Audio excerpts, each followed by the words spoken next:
Hello, everybody. Welcome back to Monday Night Mythbusters. I'm Dr. Carolyn George of Vita Integrative Medicine, and we have here Leslie Harrington, transformational coach. Happy New Year, everybody. Yes, Welcome back. 2019. So this is the beginning of a new year, so we thought we would talk about what a lot of people do in the new year, and they make resolutions.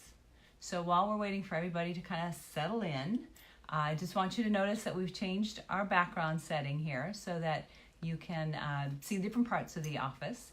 And hey there, Anne, as we go through the next few weeks, we're going to highlight other parts of the office because I'm currently working on a renovation and expanding the office. And so we're going to be doing some different things in the office. So we'll show you, we'll just mess it up a little bit and show you different parts. Hey, Sal. Hey, Marianne. Of the whole new spread.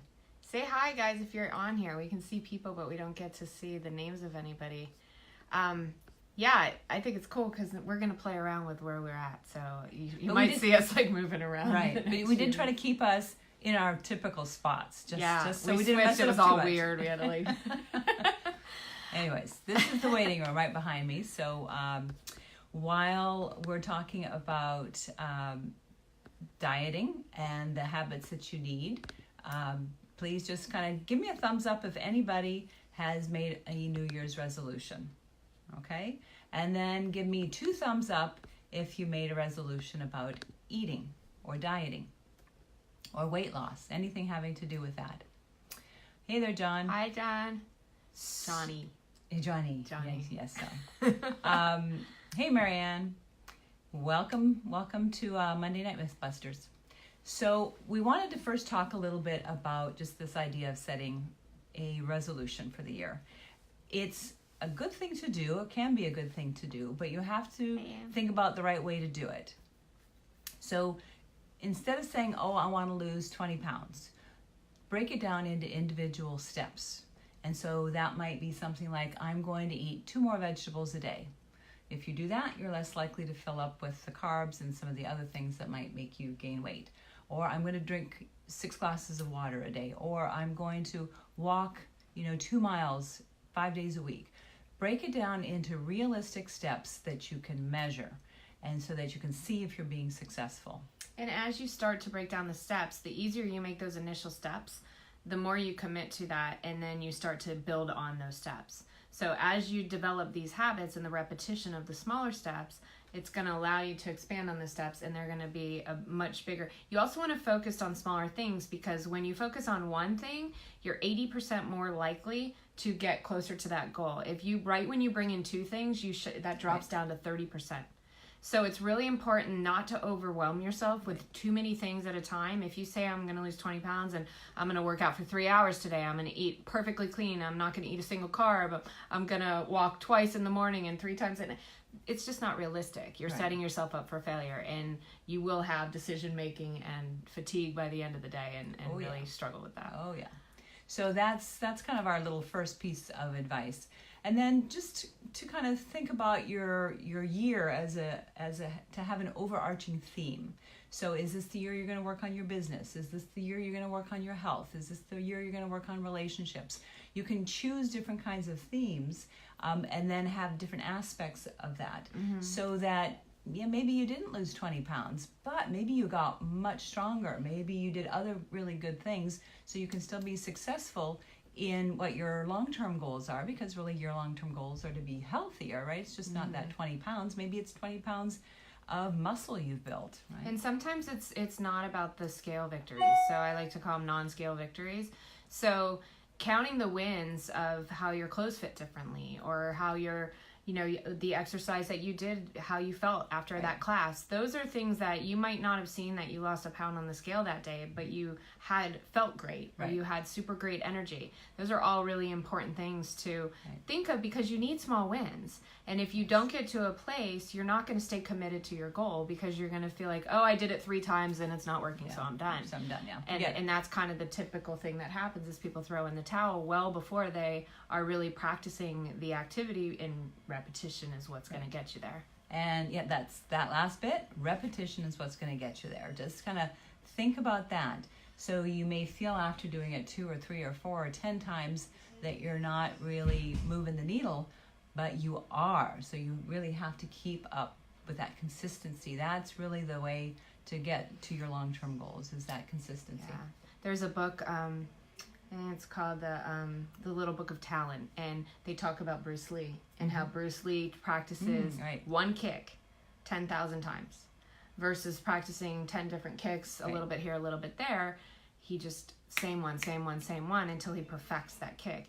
And it's really important that you are focusing on one thing and really committing to the excellence within those little steps in between, instead of trying too hard to get this broad coverage of everything that you want to be perfect at. Yeah, absolutely. And yes, consistency is king and queen and all the pawns. It's everything. It really is everything. Well, what's king is the first bullet point we talked about, is really understanding your why. Yes. So what does your why mean? Your why is kind of that bigger picture. And when I sit with somebody, I have them fill out a little bit of a questionnaire of like, how are you going to feel when you get to this goal? What does it mean to you? What is the real reason that this is so important to you, that you've taken the time to put it on paper and say that this is what it is? And, if most, I see the most is people have that striving to be something bigger for something bigger than themselves, right? It's not just about fitting into their jeans. It's not just about how their clothes fit or how they're going to look.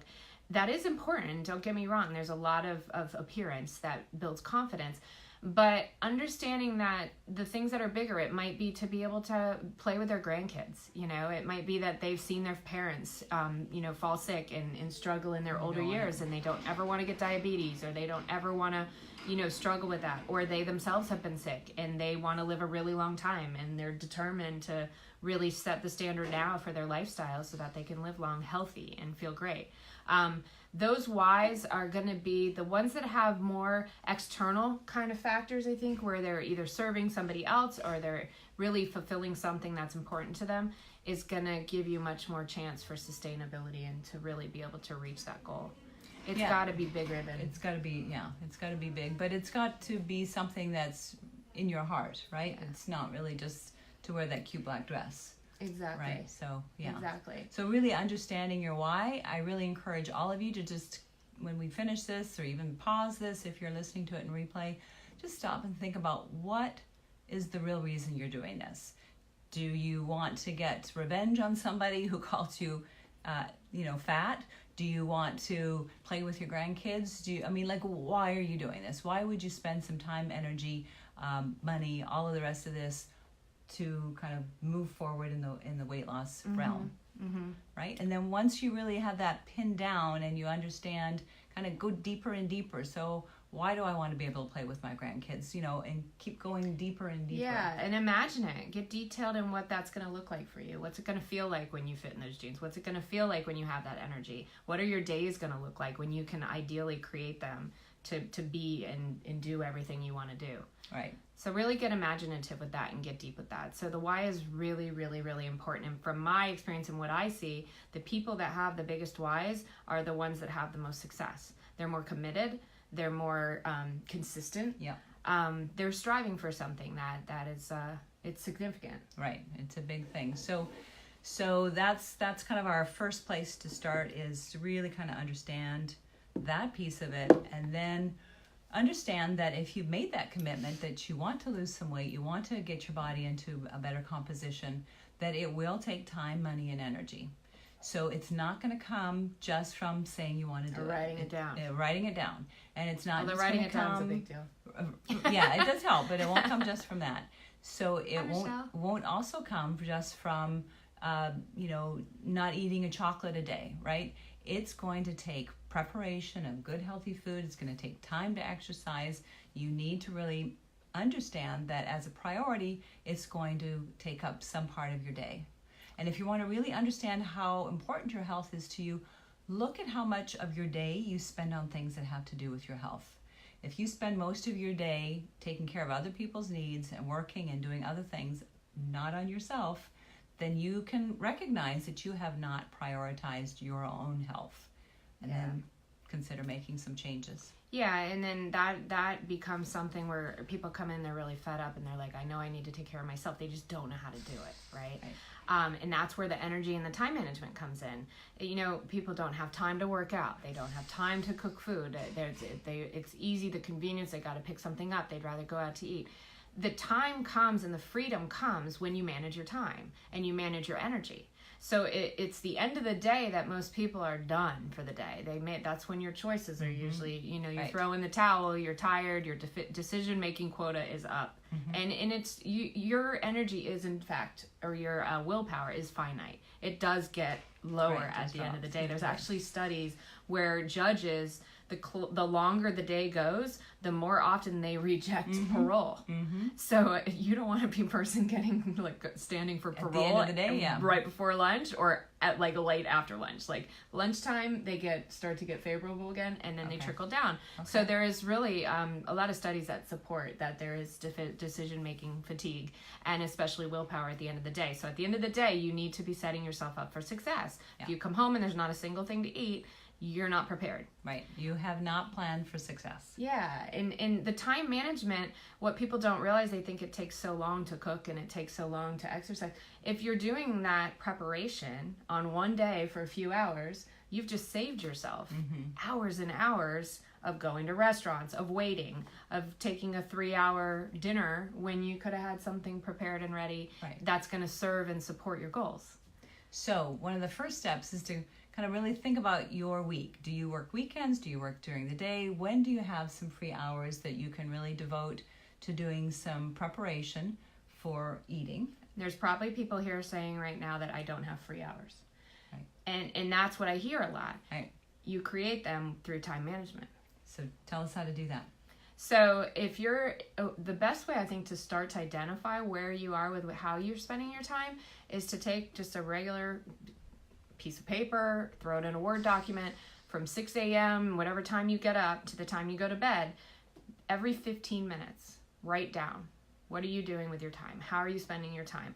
Are you blocked out, your first 30 minutes of the day is meditation, wake up, go to the bathroom, brush my teeth, blah, blah, blah. That's your self-care, right? Then your commute to work and your first few hours of work. You might have chunks, the same that you would manage your time at work, where you chunk out meetings and emails and things that you do if you're in that setting, you would be doing with the bookends of your day. So you want to see where you're spending your time, because I used to get up and spend a little more time posting my morning social media, which we all know is not good. But I changed that because I was like, I don't have time to meditate. I run out the door and I go to the gym the minute I get up.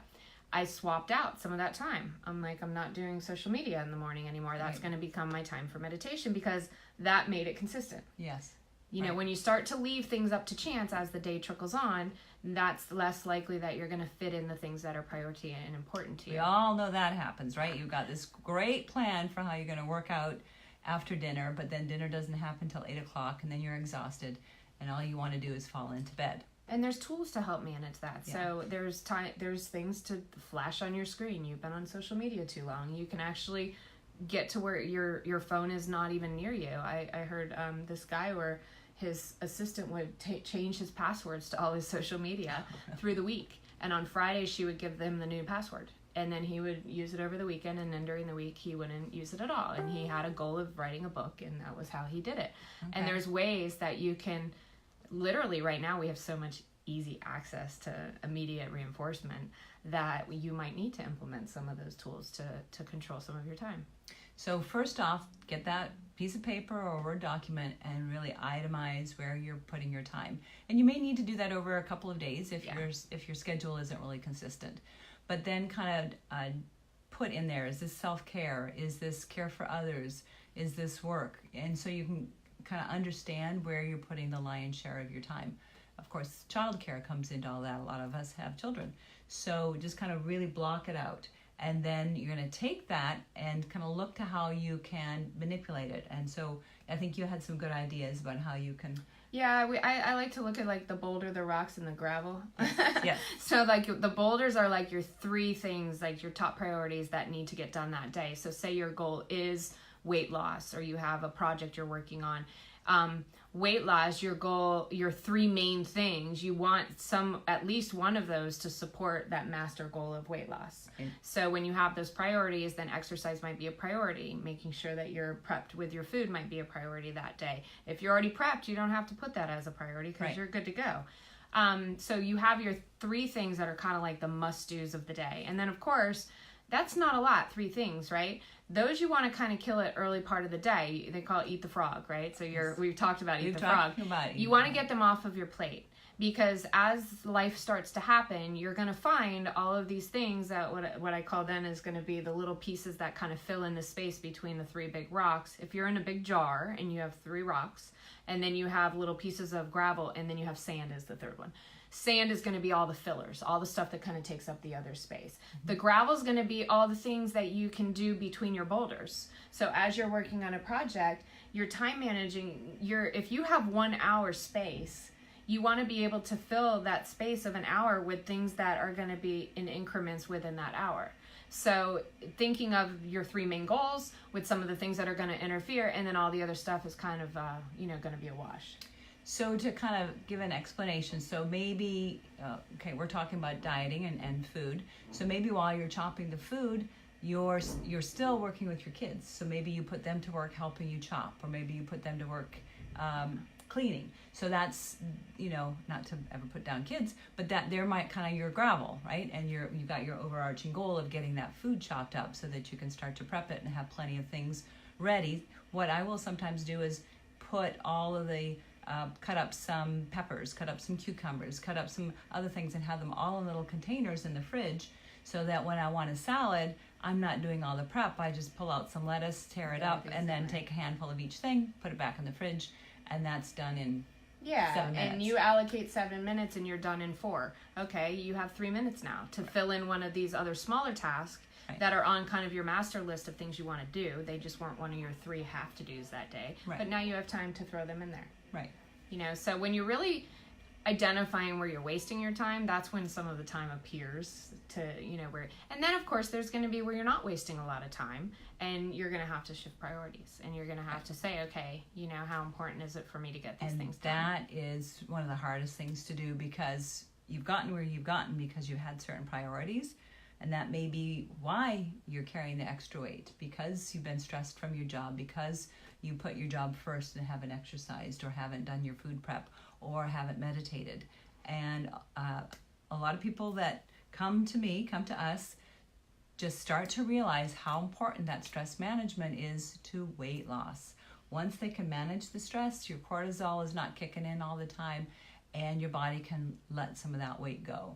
So it's not just exercise, it's not just your diet, but it's also managing your stress. So even 10 or 15 minutes of meditation a day can move that needle with your weight, because you're finally starting to be able to relax. A little bit goes a long way with meditation. Yes. That you can have 5 minutes of meditation can offset an hour of like major stress, or running the kids to school and chaos, life stuff. And so one of those pieces of gravel can be when you're driving the kids to school. Throwing in some breathing. Throwing in some breathing at the red light, or while you're waiting for them to get out of the car, if you're in the line to drop them off, just listen to some nice music, have a nice conversation, or ask them all to do some breathing exercises with you. That can be fun if you introduce it at the right time in the right way with kids. Yeah. So you can kind of build that into different parts of your day, so that it's not like you can only do one thing at a time. Exactly. Right? Yeah, so we would be neglectful if we didn't talk about sleep and stress management. We've touched on stress management a little bit, meditation being one of the super ways that you can offset that a little bit. You will find as you start to manage your time differently that your stress levels will actually come down a little bit, because you start to roll with the punches a little bit and you go with the flow, and because you're really tracking, you're not running around like chaotic anymore, because you kind of have things as a system. And you've learned to stay calm through that system, because really throwing things around and being angry and stuff isn't going to get you anywhere any faster, right? So managing stress, but sleep. I mean, I've seen people that purely prioritize their sleep, and they might say, I want to lose weight, so the only thing I'm going to focus on this week is sleep. And sleep moves the needle. Sleep moves the needle big time. Many studies to look at the impact and the connection between sleep and weight gain or difficulty losing weight. And that it's irrefutable. It's affecting, your blood pressure, your weight, your brain fog, your hormones. It affects so many things. Sleep is this like the magical time in your day. I mean, everything you're doing all day long is just breaking down. Like the only time that you're really rebuilding your body is when you're sleeping. Mm-hmm. So that's like the window of magic that your brain is cleaning itself. It's creating memories, taking short-term to long-term. Your hormones are rebuilding. So much stuff has happened. Guys, HGH, your testosterone. It is not a waste of time. There's so many things going on. When you're working out in the gym, it's when you're sleeping that you're building the muscle. That's when the real magic is happening. And so the next question people might say is, I wake up or I can't fall asleep. And that goes with creating, when you're prioritizing sleep, you're going to create goals that go with that, which is going to be to create a sanctuary, create an environment that when you walk into your bedroom, it's screaming, it's time for bed. You don't want to be in there watching TV. Not no screaming. Yes. It's lullabying you. It is gently coaxing you into the bed. Exactly. But you want to go out of your way to create an environment so that when you walk into your room, it's talking to you. It's saying it's time for bed. And your brain will know that the minute it gets into there. So you're talking about your temperature, your room temperature, the comfort of your sheets, the darkness of the room. Right, the smells. The pureness in the air. You can do air purifying type plants. Right. Lavender. Your phone is away from you or in airplane mode, so you're not affected by any of the EMFs. Really just creating a space in that. And that goes for other areas. When you're meditating, you want to have your meditation space be a very sacred space that belongs to meditation. So sleep, that helps you to fall asleep. Having the wake up in the middle of the night, that's where some of the breathing comes in. Sometimes it's just a matter of doing some different types of breathing exercises. Body scans. You can kind of refer to some of our other talks about that. But kind of setting the intention and not getting super stressed. Oh, I've woken up again. And then looking at the clock every 5 minutes. But just doing a whole nice little body scan. John Kabat-Zinn has a beautiful body scan. Other practitioners have nice body scans. And then you're taking advantage of the time, so you're, again, not wasting it, and hopefully relax yourself back into sleep. Mm-hmm. Right? Yep, for sure. And keep away from the phone when you wake up. Yeah, I think people, I just go in the other room and turn the TV on for a little. Like, no. Don't do that. So that's a nice segue for our last few minutes to talk about the impact of social media. Yes. So there's several impacts. One of the first that you might think about is wasting time. And this definitely does shoot away tons of time. I can't tell you how many times I've said, I'm just going to go onto Facebook for 5 minutes, and 40 minutes later I look at my watch and go, oh, wow, now there's 5 things that I wanted to do that I can't do because I just blew off that time. So easy. So easy. I totally get it. My husband can tell you, I get it. So keeping that phone away. If you've got a dedicated amount of time, just set a little buzzer. Like, you can set your phone to go off in 5 minutes, 10 minutes, and that can remind you, okay, this is enough. I'm not going to keep on. Instagram has an alert that'll tell you you've been on for 10 minutes. Like, you can did set not know it. that. So I set mine so that I'm like, don't exceed 10 minutes. So it'll say you've been on for 10 minutes, and then it sends me an alarm, and I'm like, okay, we're done. Yeah, I learned something new. And it prompts you to kind of be done, because it's sometimes, like you said, you just kind of get lured back into. Yeah, sure do, right? And if you're working on a business piece and you have to post an Instagram or a Facebook post, then set a certain amount of time to do that. That's part of your work. Yeah. But don't get caught up in, just scrolling. Scrolling through and going from one thing to the other. So it can be a huge waste of time. But I think even more impactful is that we look at the social media and we think everybody else's lives are perfect. They've got these beautiful bodies and they don't seem to do anything to make them happy or to make them happen. That they just naturally have these, great biceps, and they're not, they seem to have no care. Constant comparisons. So try to kind of keep yourself away from that and understand that everybody on Facebook has also got their thing. They're thinking you've got a perfect life, that you've got all these wonderful things. Even though you know what the reality is in your world, you don't know what their reality is. Yeah, so that's really, what filters do. Right.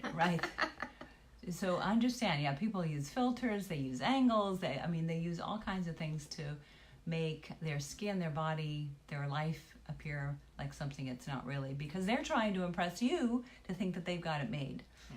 So don't get caught up in that. So questions, or is there anyone here that has it nailed down? Like they're really managing their time well, they've like picked a goal and really found a successful way that they've attained it, that is not necessarily food related or diet related. So I know, actually, I didn't see Chris on here. I think she might have forgotten. Okay. My sister's been working really hard on this, and Yes, she's she got has some been really awesome. super great different ways that she challenges herself each week, Mm-hmm. and she works on individual weekly goals. Right. And So one week she might work on doing all of her food prep and being really on top of that. Another week she might work on the meditation when she's already got the food prep pretty much happening, so she can put her energy in the meditation piece and get up early and devote a little bit of time to kind of introspecting and kind of seeing what's important to her, right? yeah, and I go back and forth with mine too. If my sleep's stellar, I'm like, okay, that's really not something I need to put a lot of energy into. The other way you can do too is take some of the measurements of sleep and stress and your diet, your fitness, and kind of rank your social life, your spirituality. There's about 10 you can go through and see on a scale of 1 to 10 how you think you're doing.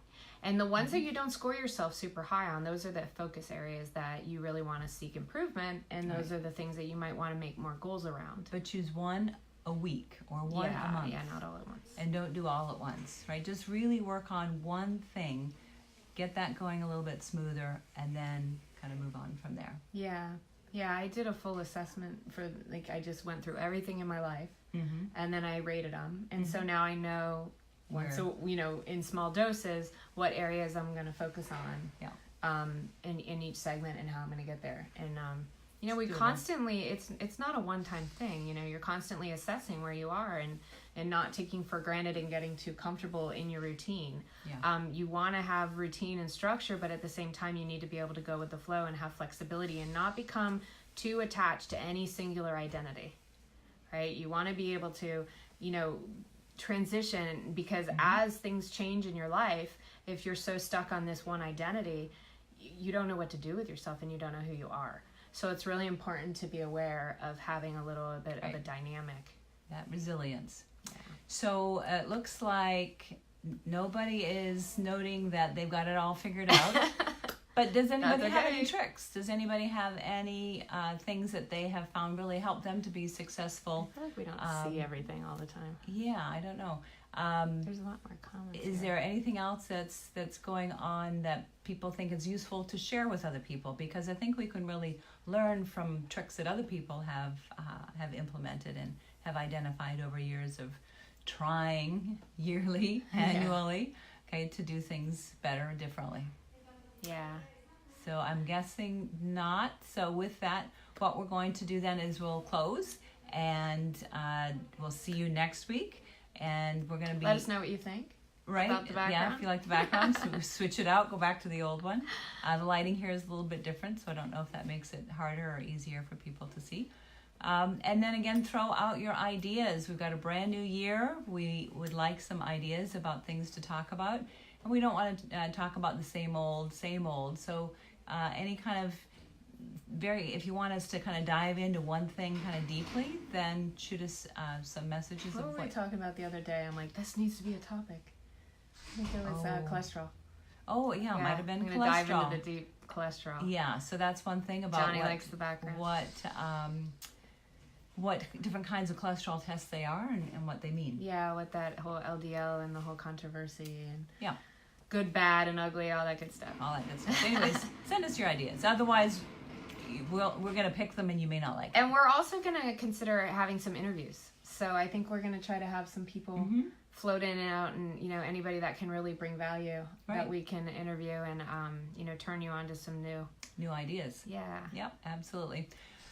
Thank you very much. Wishing you a fabulous 2019 and looking forward to spending more time with you.